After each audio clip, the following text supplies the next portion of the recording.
नमस्कार दोस्तों, आप सभी का study for UPSC PC channel पर स्वागत है। इस लाइन को पढ़िए, उससे आपको ये क्लियर हो जाएगा कि आज का लेक्चर किस बारे में है। इंसाफ जनता की रोटी है, वह कभी काफ़ी कभी नाकाफ़ी, कभी स्वादिष्ट है तो कभी बेस्वाद। इंसाफ की बात हो रही है। जब रोटी दुर्लभ है तब चारों ओर भूख है, जब बेस्वाद है तब असंतोष। मतलब समझ में नहीं आया होगा, क्लियर हो जाएगा वीडियो के अंत होते होते। तो आज का लेक्चर जो है वो निबंध का नेक्स्ट लेक्चर है। निबंध को उतनी ही प्रायोरिटी दीजिए जितना आप GS 1 को दे रहे हैं, GS 2 को दे रहे हैं और PT को दे रहे हैं, उतना ही इसको भी प्रायोरिटी दीजिएगा। 300 मार्क्स का आपका निबंध का पेपर होगा। वीडियो का अंत तक देखिएगा और बहुत सारी चीज़ें आपको क्लियर कर दूंगा मैं। निबंध लिखा कैसे जाता है, एक मॉडल निबंध भी मैं आपके लेकर आया हूं। किसी स्टूडेंट्स ने नहीं लिखा है, मैंने नहीं लिखा है, ग्रुप पर बहुत सारे बच्चे भेजते हैं, उसमें आप एक बेस्ट निबंध मैं निकाल लेता हूं। और निबंध का कंटेंट से ज़्यादा क्या मैं आपको सिखाने की कोशिश करता हूँ, निबंध की शैली। कि आपको निबंध लिखना एक बार आ जाएगा तो आप खुद निबंध लिखना फिर शुरू कर देंगे। होता क्या है, जैसे एक मान लीजिए आपने निबंध लिखा किसान पर, सबसे सिंपल टॉपिक होता है, इस पर आपने निबंध लिखा, किसान की समस्या क्या है और वगैरह वगैरह। एक ही एग्जांपल मैं बार बार इसलिए देता हूं ताकि आपको चीज़ों को ध्यान रखने में थोड़ा सा आसान हो। पहली बार जब आप लिखेंगे इसको, दूसरी बार जब आप इसको लिखेंगे, तीसरी बार जब एक ही टॉपिक पर निबंध लिखते जाएंगे, तीनों बार एक ही इंसान अगर निबंध लिखेगा, तीनों बार उसका निबंध अलग अलग होगा। 100% गारंटी के साथ मैं कह सकता हूँ। अगर वो सचमुच सीख के लिखना चाहेगा, रट के लिखना नहीं चाहेगा, तो निबंध की यही खासियत होती है कि जितनी बार आप उसको लिखेंगे उसकी शैली बदल जाती है, फैक्ट्स बदल जाते हैं, लिखने का तरीका बदल जाता है। एक ही आदमी का निबंध अगर 2 बार उसने 2 अलग अलग टॉपिक पर लिखा है तो अलग अलग हो जाता है बिल्कुल। तो ये निबंध की खासियत होती है। इसीलिए मैं किस पर फोकस करने को आपको कह रहा हूँ, शैली पर। अपने लेखन शैली को बेहतर कीजिए और निबंध लिखने को जो प्रैक्टिस कर कर के आप सीख रहे हैं उसको और भी ज़्यादा प्रैक्टिस करने से आपका इतना अच्छा हो जाएगा निबंध कि 300 नंबर आपको लगेगा कि ये तो सबसे आसान पेपर था। और अगर नहीं सीख पाए तो ये 300 नंबर आपको सेलेक्ट होने से बिल्कुल रोक देगा, बहुत बड़ी बाधा बन जाएगा। 3 निबंध लिखना आसान काम नहीं होगा। ओके, एग्ज़ाम से पहले जब निबंध का पेपर इंट्रोड्यूस किया गया था, एग्ज़ाम से पहले ही बहुत पहले इंट्रोड्यूस किया गया था, बताया गया था नोटिफिकेशन में कि ऑप्शनल समाप्त कर दिया जाएगा 68वीं से और निबंध का पेपर लाया जाएगा। उसी समय से मैं कोशिश कर रहा हूँ निबंध को लेकर गाइड करने की। 12 फरवरी को आपका एग्ज़ाम हुआ, उसके बाद से मैंने पूरी कोशिश की है कि निबंध को लेकर गाइड करें। बहुत सारे बच्चों ने लिखना सीख लिया। इस 1.5 महीने में बहुत सारे बच्चों का निबंध का जो शैली है ना, वो बेहतरीन स्तर पर आ गया है। लेकिन क्या उससे भर सिलेक्शन हो जाता है? नहीं, उसको और अच्छा आपको करते रहना पड़ेगा रेगुलर। कितना हफ्ता में निबंध लिखना, क्या रोज़ लिखना है? नहीं, सप्ताह में कम से कम 3 से 4 निबंध आपको लिखना चाहिए। मिनिमम इतना तो लिखिए ही, मैक्सिमम आपकी मर्ज़ी, आप जितना लिखें, लेकिन मिनिमम इतना लिखिए। और एक दिन में कोशिश कीजिए, कभी कभी ऐसा कि किसी संडे को बैठ गए, एक दिन में कोशिश किया कि 2 निबंध लिख लिया। इससे क्या होगा, आपको प्रैक्टिस बन जाएगा कि एक दिन में 3 निबंध आपको 3 घंटे में लिखना है, उसकी भी धीरे धीरे प्रैक्टिस बन जाएगी। 69 BPSC को लेकर कई सारे लोग हर वीडियो में कमेंट करते हैं कि गाइड कर दीजिए, गाइड कर दीजिए। सिलेबस नहीं पता है तो बुक नहीं पता है। देखिए, सबसे पहले तो तैयारी करने की जो तैयारी होती है ना, कि तैयारी शुरू करने की ही तैयारी होती है, उसको आप कंप्लीट कर लीजिए। कुछ चीज़ें एसेंशियल होती है, जैसे आपके पास सिलेबस होना चाहिए, डाउनलोड कर लीजिए, सर्च कर लीजिए, खुद से थोड़ा सा हाथ पैर मारिए, कोई और आपके लिए कितना कुछ करेगा। ग्रुप में जाकर देखिए, टेलीग्राम पर सर्च कीजिए, गूगल पर, यूट्यूब पर, जहाँ भी मिले। सिलेबस PT और मेंस का पहले ही तैयार करके रख लीजिए। बुक लिस्ट क्लियर करके रख लीजिए कि मुझे ये किताबें पढ़नी है। इस बुक लिस्ट में NCERT हो गया और रेफरेंस बुक जो कुछ है, जो मैंने बताया हुआ है, बार बार नहीं बताऊंगा, उनको नोट डाउन करके रख लीजिए। उसी को बार बार, बुक सोर्स लिमिटेड रखना है, एक एक NCERT सबका हो गया और एक एक मात्र रेफरेंस बुक सबका, जैसे पॉलिटी का रेफरेंस बुक क्या होता है, लक्ष्मीकांत। भूगोल का रेफरेंस बुक मैंने दृष्टि का भूगोल बताया हुआ है, क्विक रिवीजन बेस्ट बुक है वो रिवाइज करने के लिए, पीटी मेंस दोनों पॉइंट ऑफ व्यू से, तो वो आप रख लेंगे। इकोनॉमिक्स के लिए मैंने बताया हुआ था कि एनसीईआरटी पढ़िए और दृष्टि का क्विक बुक पढ़ सकते हैं, बेस्ट है वो। और हिस्ट्री, मॉडर्न हिस्ट्री के लिए मैंने बताया हुआ था कि स्पेक्ट्रम बेस्ट है आपका पढ़ने के लिए, मेंस में भी काम आ जाएगा। अगर नहीं आता है तो बीएल ग्रोवर आप पढ़ सकते हैं, रेफरेंस बुक वगैरह सब कुछ बता चुका हूँ मैं। बुक लिस्ट, प्रैक्टिस कहाँ से करना है मैं 100 बार बता चुका हूँ, फिर से एक बार मैं बता देता हूँ। ये यूपीएससी और पीसीएस के पीवाईक्यू जो होते हैं सॉल्व्ड, किसी भी पब्लिकेशन का ले लीजिए, लेकिन उसमें सॉल्व में अरिहंत का थोड़ा सा अच्छा लगा है मुझे। अरिहंत का सॉल्व्ड जो आता है यूपीएससी वगैरह का प्रीवियस ईयर, वो सबसे बेस्ट है, तो उसको रख लीजिए। तो क्या क्या हो गया, सिलेबस हो गया, बुक हो गया, उसके बाद से प्रैक्टिस बुक हो गया, और ऑब्जेक्टिव के लिए, ऑब्जेक्टिव प्रैक्टिस जो पीटी के लिए करेंगे उसमें सबसे पहले एनसीईआरटी ऑब्जेक्टिव को प्रैक्टिस करवाऊंगा मैं, सब्जेक्ट वाइज, अलग अलग सब्जेक्ट वाइज मैं करवाऊंगा चैनल पर। लेकिन अभी ऑब्जेक्टिव करके कोई फ़ायदा ही नहीं है। 30 सितंबर को आपका एग्ज़ाम, अभी से ऑब्जेक्टिव करेंगे तो फिर सब्जेक्टिव कब तैयार करेंगे आप लोग, क्योंकि अब तो मेंस का रिजल्ट और पीटी का रिजल्ट और मेंस से मात्र 40-45 दिन का अंतर होता है। अभी ही देखिए कब आया है रिजल्ट, 27 तारीख को रात में आया, 26 तारीख रात को, और 12 मई से आपका एग्ज़ाम है, तो कितना कम दिया है गैप। इसलिए मेंस की तैयारी जमकर कीजिए, हर सब्जेक्ट का बुक, हर सब्जेक्ट का सिलेबस, हर सब्जेक्ट का पीटी मेंस का प्रैक्टिस बुक फिक्स करके रख लेना है कि मुझे बस यही बुक पढ़ना है। बुक जितना कम आप सोर्स रखेंगे, ऐसा नहीं होना चाहिए कि ज्योग्राफी का आप 3 बुक से पढ़ रहे हैं।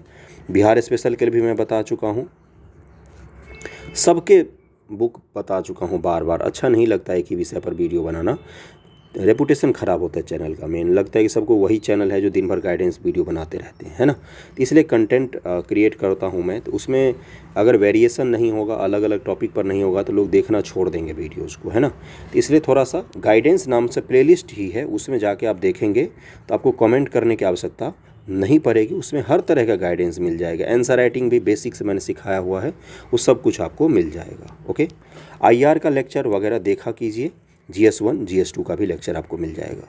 अब आज के टॉपिक पर आते हैं। तो मैंने क्या पहले समझा दिया कि तैयारी करने से पहले की जो तैयारी होती है ना, उसको कंप्लीट कर लीजिए, तभी तैयारी शुरू कीजिए। ऐसा नहीं होना चाहिए कि 2 महीने से तैयारी कर रहे हैं और सिलेबस आज तक देखा ही नहीं है। इस तरह के भ्रम में मत रहिए, पहले सिलेबस देख लीजिए फिर तैयारी कीजिए। ओके, तो सबसे पहले निबंध के लिए जो चीज़ ज़रूरी होती है उस पर मैं बताता हूँ, और निबंध के उसके बाद मैं लिखना भी आपको सिखाऊंगा, बेसिक से सिखाऊंगा।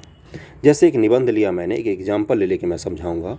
जैसे मैंने एक निबंध लिया कि कौन सा निबंध ले सकते हैं, सोशल मीडिया।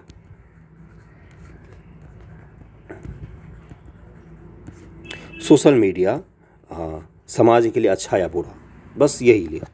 इस पर निबंध लिख सकते हैं आप, लिखने की कोशिश कीजिएगा, सोशल मीडिया समाज के लिए अच्छा या बुरा, है ना।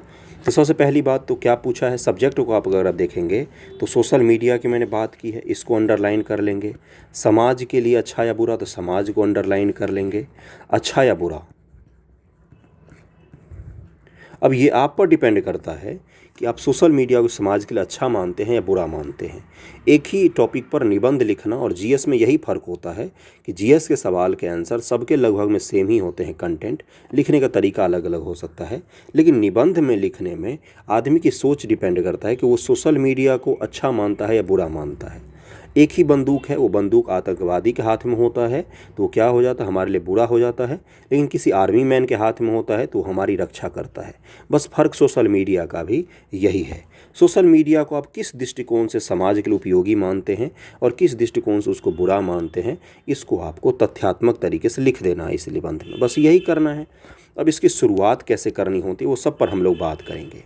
सोशल मीडिया समाज के लिए अच्छा या बुरा, यही है ना निबंध का टॉपिक, समाज के लिए अच्छा या बुरा, इस पर निबंध लिखना है आज आपको। आज का निबंध का टॉपिक यही होगा। ओके, सोशल मीडिया समाज के लिए अच्छा या बुरा, इस पर आपको निबंध लिखना है। शुरुआत कैसे करेंगे, शुरुआत में सबसे पहले आप, जैसे सोशल मीडिया है तो सोशल मीडिया टर्मिनोलॉजी से कई लोग वाकिफ़ नहीं होंगे, जो निबंध पढ़ेंगे मैं उनकी बात कर रहा हूँ। तो सबसे पहले आप उनको सोशल मीडिया समझाएंगे कि सोशल मीडिया होता क्या है भाई। सोशल मीडिया अगर आपको नहीं पता हो तो फेसबुक हो गया, यूट्यूब हो गया, या इंस्टाग्राम हो गया, ट्विटर हो गया, ये सब सोशल मीडिया का काम करते हैं। ये सब सोशल मीडिया साइट्स हैं अलग अलग, इनको बोलते हैं सोशल मीडिया। समाज के लिए किस तरह से अच्छा या बुरा हो सकता है, इसके लिए आपको क्या लिखना पड़ेगा, इसके पक्ष में पॉइंट्स लिखेंगे और विपक्ष में पॉइंट लिखेंगे। एक चीज़ का ध्यान रखिएगा, निबंध या किसी भी आंसर को जब भी आप समाप्त करते हैं तो पॉजिटिव अप्रोच के साथ समाप्त करना होता है। मतलब कि अंत में कुछ भी गलत सलत लिख के समाप्त नहीं करना है कि सोशल मीडिया को बंद कर देना चाहिए, बहुत बुरा है वगैरह वगैरह। जब निबंध समाप्त हो तो उसको ये इम्पैक्ट पड़े कि हाँ, सोशल मीडिया आज के ज़माने की सच्चाई है, इसको आप नहीं फिर से अंडू कर सकते। ऐसा नहीं हो सकता कि सारे सोशल मीडिया को बंद करके आप समाज की परिकल्पना भी कर सकते हैं, ऐसा तो अब संभव ही नहीं है। इसलिए जब भी उसको आप एंड करेंगे निबंध को, तो आप क्या लिखेंगे कि सोशल मीडिया ने हमारे समाज पर बहुत ही अच्छा छाप छोड़ा है, लोगों को एक प्लेटफॉर्म मिला है अपनी कला को दिखाने का, अपनी अभिरुचि को दिखाने का, अपने चीज़ों को लेकर एक अपनी पहचान बनाने का जो लोगों को एक प्लेटफॉर्म मिला है, वो सोशल मीडिया ने ही प्रोवाइड करवाया है। यानी कि मैंने आपको क्या सिखाया है कि जब भी निबंध को आप लिखते हैं तो सबसे पहले निबंध के टॉपिक को क्लियर कर लीजिए कि टॉपिक क्या है। जैसे इसमें टॉपिक क्या था, क्या सोशल मीडिया पर निबंध लिखना था? नहीं, सोशल मीडिया के समाज पर जो इम्पैक्ट पड़ता है, इम्पैक्ट पॉजिटिव भी हो सकता है, निगेटिव भी हो सकता है, इसको लिखना था इस निबंध में। जैसे मैंने एक निबंध दिया था कुछ दिन पहले ही, उसके बाद नीचे आते हैं तो मैं आपको समझाता हूँ। कुछ दिन पहले मैंने आपको लोगों को एक निबंध दिया था पलायन पर। पलायन का मैंने बोला था कि पलायन का जो सामाजिक प्रभाव है, पलायन का जो सामाजिक प्रभाव है वो आर्थिक से कहीं अधिक व्यापक है, आर्थिक प्रभाव के अधिक व्यापक है। इसमें लोगों ने पता है क्या दिक्कत की थी, मैं आपको बताता हूँ। अच्छे निबंध में और सटीक निबंध लिखने में क्या फ़र्क होता है। निबंध तो सब लोग लिखते हैं, लेकिन निबंध के जो सिलेबस दिया है यूपीएससी में या यूपीपीसीएस में या बीपीएससी अगर देती है तो उसमें एक चीज़ लिखा रहता है कि टॉपिक से आपको भटकना नहीं है। लगभग मैं इसमें जितने भी मैंने 20 निबंध अगर पढ़े होंगे तो उसमें से करीब 15 निबंध ऐसे थे जो टॉपिक से बिल्कुल भटक गए थे। उन्होंने मुझे पलायन का कारण डिटेल में लिखा था, उन्होंने पलायन का प्रभाव लिखा था, थोड़ा थोड़ा करके सारा। मैंने तो पूछा ही नहीं था, मैंने क्या पलायन का कारण प्रभाव पूछा था आपसे? नहीं, मैंने क्या बोला था कि पलायन का भले ही आर्थिक प्रभाव जो है पलायन का वो भले ही व्यापक है, लेकिन सामाजिक प्रभाव जो है वो आर्थिक प्रभाव से भी अधिक व्यापक पड़ता है। समाज के ऊपर पलायन का पॉजिटिव इम्पैक्ट भी पड़ता होगा और निगेटिव इम्पैक्ट भी पड़ता होगा समाज पर। ये था उस निबंध की मूल भावना। इसलिए जब भी कोई निबंध दिया जाता है आपको तो सबसे पहले उसकी किस में पकड़ना है आपको, उसके शब्दों को, कीवर्ड्स को अंडरलाइन किया कीजिए और उसकी भावना को पकड़ने की कोशिश किया कीजिए कि वो पूछ क्या रहा है आपसे। समझ में आ गई बात? मैंने क्या बोला है आपको कि वो आपसे क्या पूछ रहा है, उस भावना को टच करने की कोशिश किया कीजिए निबंध में। और अंत में जाते जाते उस तर्क के माध्यम से आपको अपने विचारों के माध्यम से उसको प्रूव करना होगा कि हाँ, सोशल इम्पैक्ट जो है पलायन का वो आर्थिक इम्पैक्ट से ज़्यादा है। बहुत कम लोगों ने इस चीज़ को लिखा था, बहुत ही कम सारे लोगों ने, बहुत ही कम लोगों ने। अब जैसे दूसरा निबंध जो मैंने दिया था कि अगर मैं मुख्यमंत्री होती या मुख्यमंत्री होता, इस पर मैंने लिखने को दिया था। आज का मॉडल आंसर भी उसी पर है, कदाचित थोड़ा सा उसी पर आधारित है। इसमें लगभग में जो मैंने समझाया था कि आपको राजनीतिक समस्या पर पहले ध्यान दिलाना है, फिर सामाजिक समस्या, फिर आर्थिक समस्या, उसके बाद से फिर धार्मिक समस्या या कोई और समस्या या आधुनिक समस्या कोई हो सकती है, उस पर ध्यान दिलाना है पहले आपको। फिर राजनीतिक समस्या का राजनीतिक समाधान आप ढूंढेंगे, इसका समाधान ढूंढेंगे फिर आर्थिक का भी समाधान आप ढूंढेंगे, फिर धार्मिक समस्या का समाधान, फिर आधुनिक समस्या का समाधान भी आपको ढूंढना पड़ेगा। यही तो मुख्यमंत्री जी का काम होता है। क्या होता है कि गवर्नेंस को अच्छे तरीके से चलाना, राज्य को अच्छे तरीके से चलाना, राज्य की समस्याओं को सॉल्व करने की कोशिश करना, यही तो मूल चीज़ होता है। लगभग में सभी लोगों ने यही लिखा। नंबर आपको किस चीज़ का मिलता है निबंध में? आपके मौलिक विचारों का। जैसे समस्या तो सबने लिखा, लेकिन अगर कोई ऐसे समस्या लिख देगा जो किसी ने भी नहीं लिखा हो या उसकी तरफ छोटी छोटी चीज़ों की तरफ जब किसी का ध्यान नहीं गया हो, तो वो जो समस्या है उसके लिए आपको अधिक अंक मिल जाएंगे। समाधान कुछ आपने अपना अगर अलग तरीके से ढूंढा या मौलिक है, बिल्कुल आपका समाधान है, वो आपने अपने से खुद से उसको सोच कर लिखा है, रिलेट करके लिखा है, तो वो चीज़ें क्या होंगी, वो मौलिक समाधान होगा, वो आपका अपना दिया हुआ होगा। ऐसी चीज़ों को आप अंडरलाइन कर सकते हैं जिससे चेक करने वालों का ध्यान जाए उस पर, और इसके आपको अंक अधिक मिलते हैं। इस चीज़ का ध्यान रखिएगा। 20 कॉपी अगर आता है, 20 कॉपी में एक ही चीज़ लिखा हुआ है तो एवरेज मार्किंग हो जाता है। वैसे ही 21वां कोई कॉपी उससे अच्छा थोड़ा सा लिखा हुआ होता है तो एवरेज मार्किंग से ज़्यादा नंबर उसको अपने आप मिल जाते हैं। यही होता है नंबरिंग का पैटर्न किसी भी एग्जामिनेशन में। अब रही बात निबंध की, तो निबंध में कभी भी कोई एक स्पेसिफिक आंसर नहीं होता है। निबंध में कुछ कुछ फैक्ट्स आपको दिखेंगे ही, जैसे पलायन संबंधी जब आप निबंध लिखेंगे उसमें आपको फैक्ट दिखेंगे ही, इतना % पलायन होता है शहर से गांव में, गांव से शहर में, इस राज्य से ज़्यादा, इस राज्य से कम, इस कारण से होता है, इस कारण से नहीं होता है। लेकिन उसको लिखने का तरीका जो होगा सभी का अलग अलग होगा। कोई उसको बड़ा ही इमोशनल तरीके से लिखेगा, कोई उसको सिर्फ और सिर्फ फैक्चुअल तरीके से लिखेगा, कोई बिल्कुल सब्जेक्टिव तरीके से लिखेगा, कोई बिल्कुल उसको तथ्यात्मक तरीक़ों से लिखने की कोशिश करेगा। पूरी बातें क्लियर हो रही है जहां मैं आपको पहुंचाना चाह रहा हूं। इतने देर के लेक्चर में 2 ही चीज़ें निकल कर आई हैं। पहला चीज़ निकल कर के आया है कि निबंध की मूल भावना को समझा कीजिए हमेशा कि क्या आपसे पूछ रहा है, क्या लिखने को बोल रहा है, और दूसरा मौलिक सोच को डेवलप करने की कोशिश कीजिए। तीसरा चीज़ अगर मैं इसमें जोड़ूँ तो एक ही चीज़ है, वो है क्या कि लेखन शैली आपकी अच्छी होनी चाहिए, लिखना आपको अच्छे तरीके से आना चाहिए, सोच समझ से अच्छी होनी चाहिए, किसी भी सब्जेक्ट को लेकर, किसी भी इशू को लेकर थोड़ा सा सेंसिटिव होना चाहिए। बाकी जब आप निबंध लिखेंगे तो उसमें आपको फैक्ट्स ही केवल काम आएंगे, निबंध रटा रटाया काम नहीं आने वाला है। ओके, ये 3 चीज़ ही निकल के सामने आई है। अब चलते हैं निबंध को लिखने के लिए कौन कौन से चरण होते हैं, कैसे शुरुआत करते हैं। उसके बाद मैं नक्सलवाद पर एक निबंध आपको दिखाऊंगा।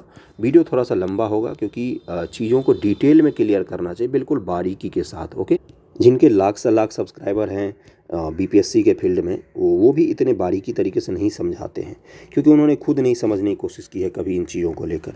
खैर चलिए आ जाइए अपने विषय पर आते हैं। निबंध लिखने की शुरुआत के लिए सबसे पहला क्या है, विषय के सही अर्थ को समझिए। सही अर्थ को समझे बिना अगर आप निबंध लिख रहे हैं तो वैसे ही निबंध लिखेंगे जैसे आपसे मैं पूछूंगा कि पलायन के सोशल इम्पैक्ट ज़्यादा हैं आप लिखेंगे किस पर, आप लिखेंगे पलायन पर। दोनों में अंतर होता है ना, दोनों निबंध बिल्कुल अलग अलग होगा। इसलिए मैं कह रहा हूँ इस बारीकी को समझिएगा। अगर आपको अच्छे अंक चाहिए तो अंक तो आपको मिलेंगे ही, निबंध लिखने उतना 100 नंबर का निबंध लिखेंगे तो एवरेज मार्किंग 20 नंबर का करेगा ही सबका। लेकिन अगर आपको बहुत अच्छा नंबर चाहिए तो आपको लेखन शैली और मूल भावना को पकड़ना सीखना पड़ेगा कि निबंध में पूछ क्या रहा है। निबंध की रूपरेखा बनाना, मतलब कि निबंध की रूपरेखा का मतलब क्या होता है कि निबंध हमारा कैसे चलेगा, कहाँ से शुरू करूँगा मैं और कहाँ तक ले जाके ख़त्म करूँगा या करूँगी। ओके, मुख्य विषय वस्तु, मेन बॉडी लिखिए। निबंध का पुनरीक्षण करना, उसके बाद से क्या है, विषय से जुड़े बिंदुओं को खोजना, भूमिका लिखना, निष्कर्ष लिखना। यहाँ से पहला के बाद दूसरा था ये पॉइंट, तीसरा ये, चौथा ये, पाँचवा ये, छठा ये, सातवां ये, ऐसे था। भूमिका लिखना, और सबसे अंत में निष्कर्ष लिखा जाता है। और बिंदुओं को खोजेंगे, ये तो आपका अपना कंटेंट होना चाहिए। इस पर भी हम लोग आज बात कर लेते हैं।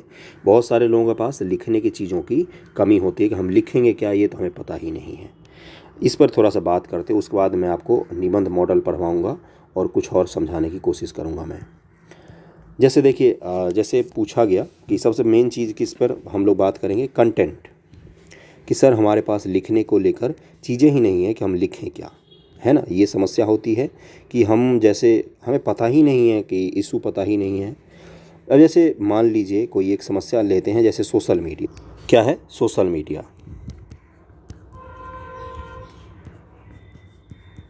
ओके, इस पर जैसे निबंध लिखना है तो कंटेंट कहाँ से आएगा। कंटेंट के जमा करने कुछ तरीके होते हैं।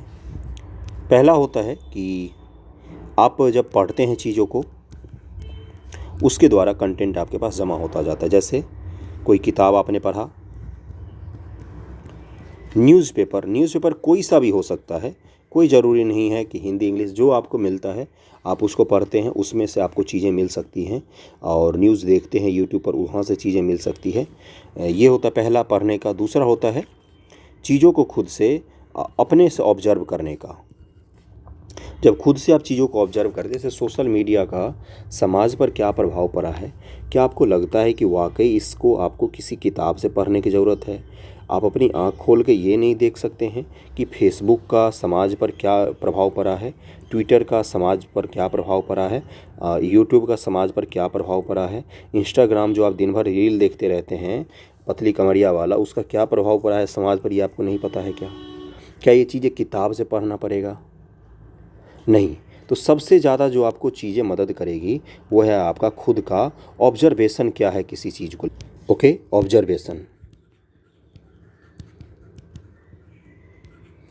ऑब्जर्वेशन जितना अधिक आपका होगा, चीज़ों को विश्लेषण करने का, आस पड़ोस की चीज़ों को देखने का नज़रिया जितना ज़्यादा तीक्ष्ण होगा, तीखा होगा, बिल्कुल कोई भी आपकी चीज़ों आपकी नज़र से छूटनी नहीं चाहिए। जब आप कोई सी चीज़ को पढ़ते हैं, देखते हैं, समझते हैं, विश्लेषण करते हैं, तो वो चीज़ आपको निबंध में सबसे अधिक मदद करता है, क्योंकि उसके बाद आपको चीज़ों को पढ़ने की और हर चीज़ को लेकर कंटेंट इकट्ठा करने का जो अभ्यास है वो छूट जाएगा। और यही चीज़ आपके एग्ज़ाम में काम आता है। एग्ज़ाम में आपको फैक्ट्स नहीं याद आएंगे, जो दिमाग में आप सोच सोच कर जितना ज़्यादा लिखेंगे वही चीज़ केवल आपके काम आएगा।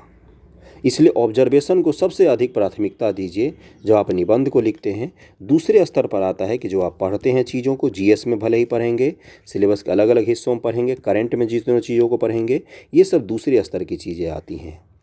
तीसरे स्तर पर आता है कि जैसे निबंध है सोशल मीडिया पर, तो कहीं पर कोई आर्टिकल सर्च किया, चैट जीपीटी पर ही सर्च किया कि सोशल मीडिया पर निबंध लिखो,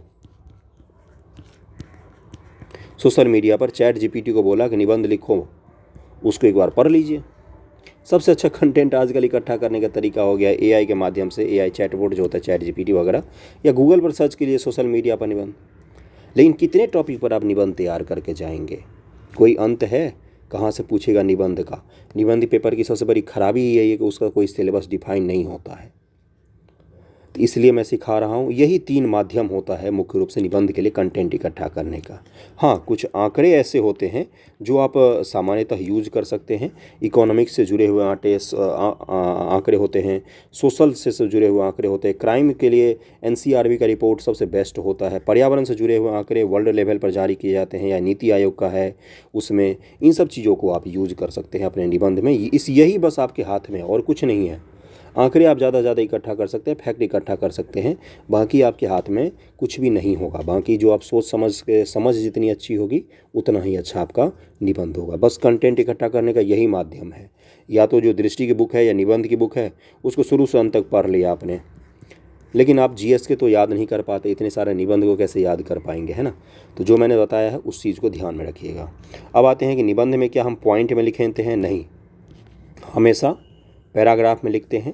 क्या मैप बना सकते हैं निबंध में? जैसे जल संकट पर एक बच्चे को मैंने बोला था, जल संकट पर कुछ बच्चों ने लिख कर भेजा था निबंध, तो उसमें उन्होंने मैप नहीं बनाया था भारत का या बिहार का। मैप बनाकर आपको दिखाना पड़ेगा कि भारत का जैसे कौन सा एरिया, पश्चिमी भाग, जैसे महाराष्ट्र का पूर्वी भाग, अपने बिहार का दक्षिणी भाग, साउथ इंडिया तमिलनाडु के इलाकों में, चेन्नई वगैरह में, इन सब जगहों पर पानी की किल्लत हो जाती है। तो आप मैप बना के दिखाइए।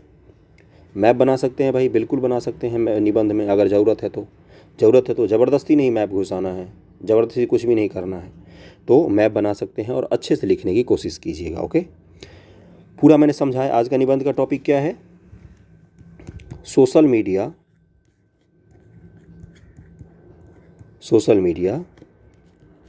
समाज के लिए अच्छा या बुरा, अच्छा या बुरा। ओके, यही है आज का आपका टॉपिक निबंध लिखने का। इस पर लिखना है आपको निबंध, अच्छे से लिखने की कोशिश कीजिएगा। पूरा मैंने समझाने की कोशिश की है। और जैसे सोशल मीडिया वगैरह लिखते हैं तो बिहार के कारण फेक न्यूज़ काफ़ी ज़्यादा चर्चा में है बिहार में। कुछ बड़े यूट्यूबर तो जिनको पकड़ के तमिलनाडु ले गई है पुलिस इडली डोसा खिलाने को। खैर जो भी है, हमें उस मामले में नहीं पढ़ना। फेक न्यूज़ का ध्यान में रखिएगा, इसका जिक्र ज़रूर कीजिएगा। और इससे जुड़े हुए सवाल आपको जीएस में या मेंस में, निबंध में, इन सब चीज़ों पर देखने को मिल सकता है। बहुत ही बड़ा स्कैंडल था वो फेक न्यूज़ का। 2 राज्यों के बीच वैमनस्यता फैलाने का साजिश रचा जा रहा था। तो आप समझ ही सकते हैं कि इस तरह का कंटेंट अच्छा और बुरा दोनों मिलता है यूट्यूब पर। और तो निबंध के बारे में कुछ नहीं था, नक्सलवाद पर ये निबंध दिया हुआ है। इसको मैं अगले लेक्चर में समझाऊंगा। आज के लेक्चर में तो दूसरे चीज़ों पर मुझे बोलना पड़ गया, और ये मैंने बता दिया है आपको कैसे क्या होता है। अब निबंध का एक मैं आपको लेखन शैली का उदाहरण देता हूँ। देखो, जो मैं निबंध पढ़ाऊँगा उसमें खामियाँ भी हैं, लेकिन लेखन शैली अच्छी है, इसलिए मैंने सोचा कि इसको आपको पढ़ाना चाहिए। इन्होंने सही लिखा है, लेखन शैली इनकी बहुत अच्छी है। अगर मैं बिहार की मुख्यमंत्री होती, अब इसी पर बहुत सारे लोगों ने लिखा। देखो, मेरे पास बहुत सारे कॉपियाँ आई बिहार के, मैं मुख्यमंत्री होती या होता, लेकिन मैंने इसी कॉपी को क्यों चुना? मुझे बताइए। आपको ही मैं दे दूंगा 50 कॉपी, तो आप कॉपी को चुनेंगे, वो मुझे पहले से पता होगा किस किस कॉपी को चुनेंगे। क्यों चुनेंगे? क्योंकि अचानक से आपकी निगाह वहाँ पर रुक जाती है, क्योंकि शुरुआत उसने अलग तरीके से किया होता है, लेखन शैली थोड़ी सी अच्छी होती है, लिखने का तरीका थोड़ा सा अच्छा होता है, साफ़ सुथरा लिखता है कोई आदमी, तो इसलिए थोड़ा सा नज़र वहाँ पर रुक जाता है। इन्होंने ये बहुत अच्छा खासा लंबा सा चौड़ा सा कविता लिखा है। बिहार का लगभग में सामाजिक आर्थिक भौगोलिक वर्णन करने की कोशिश की है। उसके बाद से लिखा है कि बचपन से ही मैंने अपने गांव की संस्कृति को फील किया है। फील शब्द नहीं लिखना चाहिए था, अनुभव किया है, और यह बहुत ही मीठा एहसास है जहां सभी लोगों में एकता की भावना है। मुश्किल के समय में सभी एक दूसरे के साथ खड़े रहते हैं। अपनी खुशियों को सबके साथ बांटना, सामूहिक कार्यों में बढ़ चढ़ कर भाग लेना, त्यौहार के साथ मनाना, ये सब चीज़ें इन्होंने काफ़ी सारा लिखा है शुरुआत में। बिहार की मुख्यमंत्री होती, इस पर निबंध है। शुरुआत जब इनका पढ़ेंगे तो आपको लगेगा कि ये भटक गए हैं निबंध से, बिल्कुल निश्चित तौर पर लगेगा आपको भटक गए हैं निबंध से। लेकिन इन्होंने बाद में, जब शुरुआत के बाद इन्होंने अचानक से टॉपिक पर लिखना शुरू किया है, वो बहुत ही अच्छा है। शुरुआत में इनको ये थोड़ा सा छोटा लिखना चाहिए था। देखो, किसी की अच्छाई के साथ उसकी कमियों को भी बताना चाहिए। जब आप शुरुआत करते हैं तो भूमिका 150 शब्द में लिखिए, या ज़्यादा से ज़्यादा एक पेज से थोड़ा सा कम, इतने में ही आपको भूमिका समाप्त कर देनी चाहिए। ओके। पर अब वो संस्कृति गांव में नहीं रही, सब कुछ बदल चुका है। बिहार के इसी आधुनिकीकरण का वर्णन ज्ञानेंद्र प्रति ने अपनी कविता गांव का घर में, जो उनकी कविता संग्रह संयात्मक से लिया गया है, में किया है। बिहार की संस्कृति को बचाने की एक अहम जिम्मेदारी राज्य का है, जिसका वास्तविक प्रधान मुख्यमंत्री होता है, क्योंकि माननीय प्रधानमंत्री ने 15 अगस्त 2014 को लाल किले के भाषण में कहा था कि सुखस्य मूलम धर्मः, धर्मस्य मूलम अर्थः। ये इन्होंने प्रधानमंत्री जी का कथन यहाँ पर लिखा है, जिसके अनुसार सामाजिक, आर्थिक, सांस्कृतिक आदि गतिविधियों में लोगों को शामिल करने की जिम्मेदारी राज्य की है। अब बताइए, जितनी कॉपियाँ मेरे सामने आई, उनमें से किसी भी एक भी कॉपी में इस तरह की चीज़ें नहीं लिखी हुई थी। किसी भी कॉपी में नहीं लिखा। आपने क्या लिखा है आपको पता होगा, जिन्होंने ये लिखा है उनको पता चल गया होगा। उनका नाम भी नहीं जानता, नहीं तो बता देता मैं आपको। तो अच्छा लिखा है उन्होंने, कितना शानदार लिखा है कि आपने लिखा है। आपका कंपटीशन इस तरह के लेखन शैली वाले लोगों के साथ में है, तो थोड़ा सा समय रहते संभल जाइए। अगर मैं बिहार के मुख्यमंत्री होती तो सबसे पहले बिहार की समस्याओं पर ध्यान देती, जिसे मैंने निम्न तरीके से वर्गीकृत किया है: राजनीतिक समस्या, सामाजिक समस्या, सांस्कृतिक, भौगोलिक, आर्थिक, सांप्रदायिक। वही चीज़ें पर आगे जो आपने लिखा है, लेकिन शुरुआत आपसे काफ़ी अलग किया है इन्होंने। अंतर समझ में आ रहा है जो मैं आपको समझाने की कोशिश कर रहा हूँ। अगली बार से आप भी लिखने की कोशिश करेंगे ऐसा। सामाजिक समस्याओं की बात करें तो विज्ञान ने हमें बैलगाड़ी युग से जेट युग तक पहुँचा दिया है, लेकिन मन की गाड़ी अभी भी सामंतवादी सोच से क्या है, संचयित है। अब बताइए इन्होंने इसमें क्या लिखा है। अगर इसको एक्सप्लेन करें तो इन्होंने लिखा है कि विज्ञान तो बैलगाड़ी से जेट तक हम पहुंच गए हैं, लेकिन समाज में अभी भी सामंतवादी सोच का मतलब होता है अमीर गरीब का फ़र्क, और शासक और शोषित वर्ग का फ़र्क, और जातिवाद का फ़र्क। इस चीज़ के बारे में बात कर रहे हैं छोटे से लाइन में। ये समझ में आ गई होगी चीज़ें। ये सब चीज़ें आपको कहाँ से पता चलेंगी? जब आप चीज़ों को पढ़ेंगे, इतिहास पढ़ेंगे, डिटेल भूगोल पढ़ेंगे, पॉलिटी पढ़ेंगे, तब आपको चीज़ें और भी ज़्यादा क्लियर होती जाएंगी। तात्पर्य है कि महिलाओं के प्रति समाज की मानसिकता बनी हुई है, ये मत करो, ऐसे मत करो, ये मत पहनो, वो मत पहनो, और ये सब तो पता ही होगा। ये कहानी हर दूसरी लड़की की है। उनकी भावनाओं को समझने के बजाय उन पर निर्देश थोपे जाते हैं। इसी संबंध में क्या लिखा है इन्होंने? मुड़ने निर्मला पुतुल की एक पंक्ति याद आती है कि तन के भूगोल से परे एक स्त्री की मन की गांठें खोलकर कभी पढ़ा है तुमने, उसके भीतर का खौलता इतिहास। ये इन्होंने सामाजिक में जो दिक्कतें आती हैं बिहार में, उसमें महिलाओं को लेकर पहला इन्होंने लिखने की कोशिश की है। इसी तरीके से अलग अलग राजनीतिक समस्या, फिर आपको हर समस्या के बाद दो दो चार लाइनें आपको दिखेंगी। बहुत ही अच्छे से इन्होंने सजा कर लिखने की कोशिश की है। मैंने इनको बोला भी था कि आपका निबंध बहुत ही उम्दा लेवल का है, सिविल सर्विसेज बीपीएससी से कहीं ऊपर लेवल का है। अगर कोई यूपीएससी की तैयारी करता है तो उसमें भी बहुत कम बच्चे होते हैं जो इस तरह के निबंध लिख पाते हैं। ओके, तो मैंने आपको मॉडल निबंध भी पढ़ाने की कोशिश की है। मॉडल निबंध पढ़ाने का मेरा मूल उद्देश्य ये नहीं था कि निबंध कैसे लिखा जाता है ये मैं आपको बताऊं। मेरा मूल उद्देश्य ये था कि लेखन शैली कैसी होनी चाहिए और किस तरह के लेखन शैली अच्छी मानी जाती है, लेखन शैली होती क्या है, उसको मैं आपको समझाने की कोशिश कर रहा था। फैक्ट्स लिखना अलग होता है और भावनाएं उड़ेल कर लिख देना अलग होता है। अंतर को समझिएगा, लिखने की कोशिश कीजिएगा। जो मैंने आपको आज टॉपिक दिया है, समझा भी दिया है डिटेल में कैसे लिखना है। Thank you so much. Video अच्छा लगा हो तो लाइक ज़रूर कीजिएगा, वीडियो को कमेंट कीजिएगा। कुछ फीडबैक देना हो, मुझसे कुछ बात करनी हो, कुछ पूछना हो तो इंस्टाग्राम आईडी रहता है, वहाँ पर आप मुझे मैसेज कर सकते हैं। थैंक यू सो मच आप सभी का।